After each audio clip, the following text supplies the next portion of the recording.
Welcome to episode 2 of Engage to Educate, where my job is to take the heavy lifting off of you to create really connected and engaged learning environments. I'm going to share exactly what I did in workshop number 2 with 90 plus faculty members at a university. In this episode, we're going to unpack and pick apart my absolute #1 strategy for how to make learning fun for students. When I was given this tool and framework, it totally shifted the way that I designed and ran classes, programs, workshops, etc. And I know that it'll do the same for you. I'm Chad Littlefield. Let's get into it.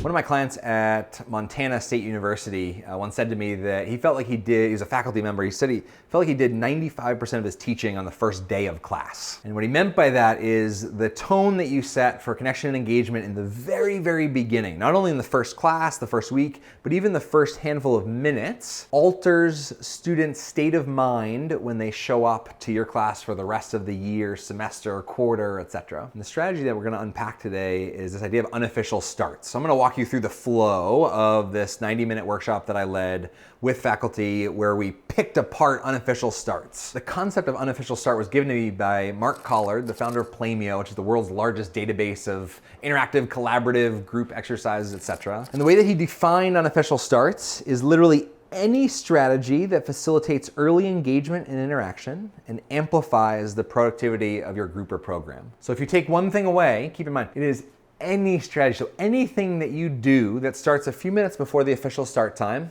of your class or gathering and runs a few minutes after the official start time and sparks immediate and purposeful engagement, I would argue would fall into the bucket of an unofficial start. Now, because the session was all focused on unofficial starts, we actually did 3 unofficial starts. You probably only need to do 1 in your classes, but the first one I did, I literally held up this question as they came in and just said, hey, welcome, you've just probably had breakfast, maybe.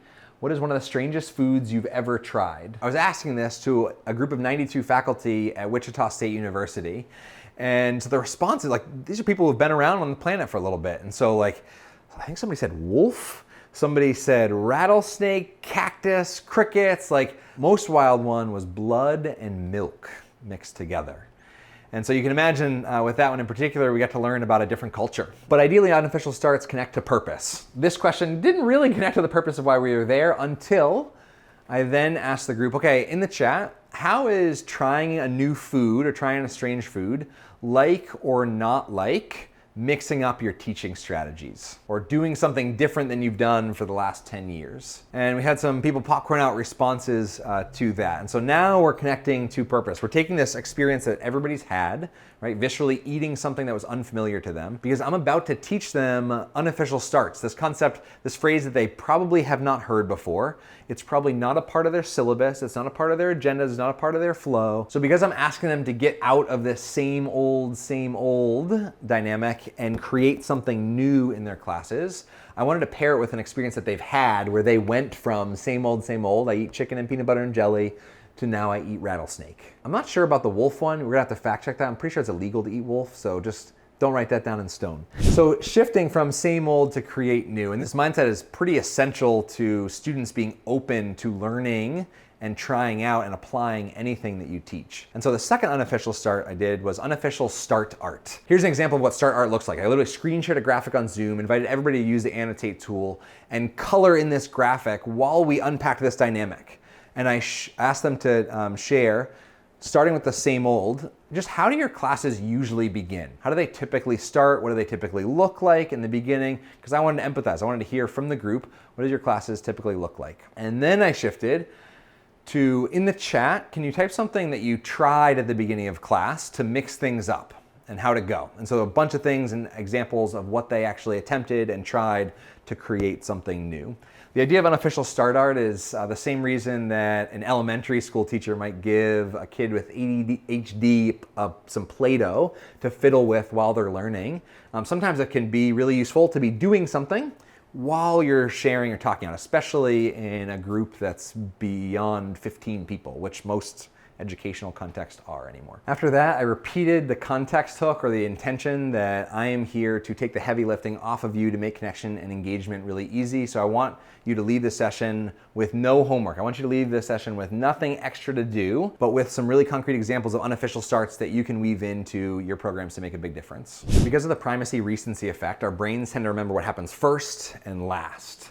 And so the first 10 minutes of how they start a class or that first class often shapes the memory that that student will have of you as an instructor. And so the connection before content question that I invited everybody into was, how would you like to be remembered as an instructor? So not the graveyard question or the gravestone question, how would you like to be remembered, but how would you like to be remembered as an instructor? Split them all out into breakouts of 4 to 5 people to just share and unpack. How would you like to be remembered as an instructor?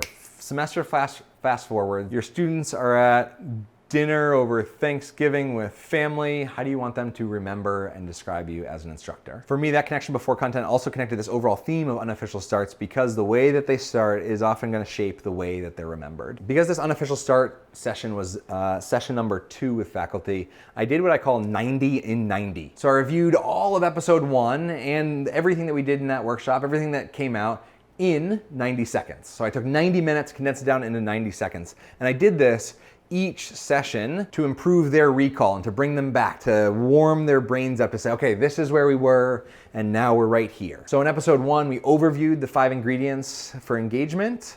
And now we're here in episode 2 or session number 2, diving into unofficial starts, that first ingredient. So you can see even as I'm unpacking this, I actually designed all of my workshops with them in the 5 ingredients. My outlines actually look like unofficial start, context hook, connection before content, and then closing. And I fill in those blanks. When I design any session, whether I'm teaching a group this or something else, I align my sessions those because I know that when I infuse these 5 ingredients, engagement and connection goes up. And so the content part of this was 7 lightning round examples of unofficial starts. So they had already seen 3 because I actually did them as an unofficial start. So the first set of unofficial start examples came from the deck of We Connect cards, question cards.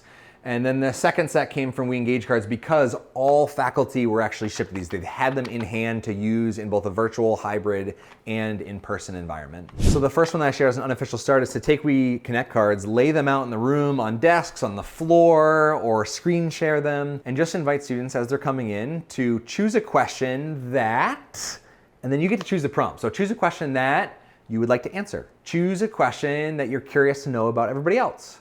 Choose a question that made you smile. Choose a question that, and you fill in the prompt so that they, and this is a really important element, is they are actually picking the question. There's this element of challenge by choice. You're not saying, hey everybody, this is your question. You're inviting them to choose what question they want to answer or get into discussion about. And then as your connection before content, you can invite them to pair up with the question. So literally the unofficial start is actually just going and finding a question and having them hold it, keep it, write it down, take a picture of it, paste it into the chat, whatever else. So you got them recording one question that they want to respond to or be in conversation around. The second unofficial start example is you take one of these questions, you pin it up to the wall or you write it big on a whiteboard and you leave sticky notes out, and as students come in, invite them to write their response or type their response into the chat to that question and pin it up. And then as your connection before content, you invite people to go grab a sticky note that's not their own and find the person who wrote it down. Right? So there's all sorts of ways to tie in unofficial starts to connection before content. And obviously I'm condensing a 90-minute workshop down into a much shorter video. And so some of these are abbreviated. But the next one using We Engage cards was choose an image that represents a unique strength that you bring to this group.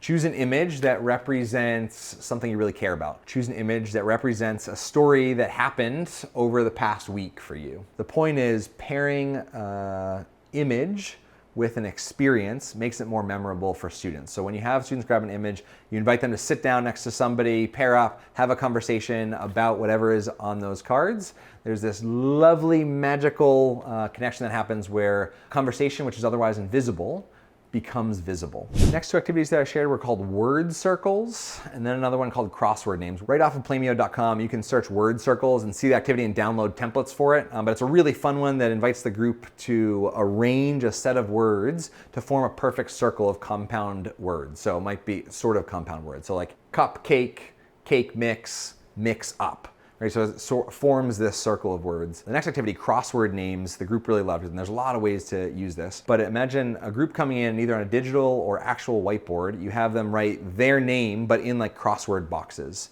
And you give the group the challenge of interlocking all of their first names in a crossword format. Did a handful of other exercises. You can find the link to them all through Plamio by searching Unofficial Starts on plamio.com. But the way I wanted to wrap this up was with a 5-minute application breakout. I said to the group, I want you to leave this session with nothing left over to do. I don't want you to have to go back and think about how you weave in Unofficial Starts to your classes. And so we're gonna take 10 minutes right now, 5 minutes solo and 5 minutes in breakouts, to pick one of these exercises or an adaptation of one of these exercises and weave it into your class. Actually write it into your agenda, your syllabus, your calendar, wherever you're taking notes on what you're gonna do in that particular day, so that we're actually taking Unofficial Starts and weaving them straight into design. So what you can take away from that is creating space for application is really important. Because I could teach them all about Unofficial Starts. I could give them all these examples, share the ethos and the idea behind it. But if I don't give them time to apply and embed that, then action may not actually happen because of it. Unofficial Starts may not actually happen for students. And last but totally not least, you gotta end with a closing exercise. So we ended with futureme.org exercise, which is just a cool website to be able to send a letter to yourself in the future. And I had everybody pick an unofficial start that they wanted to lead at a particular class at a particular time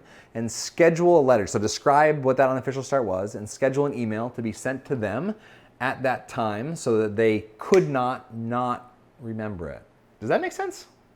Unofficial starts. Any strategy that facilitates early engagement and interaction and amplifies the productivity of your group or program. If you embed unofficial starts, it will take the heavy lifting off of you to create really connecting and engaged groups. Gear up for episode 3, where we're gonna dive into context hooks.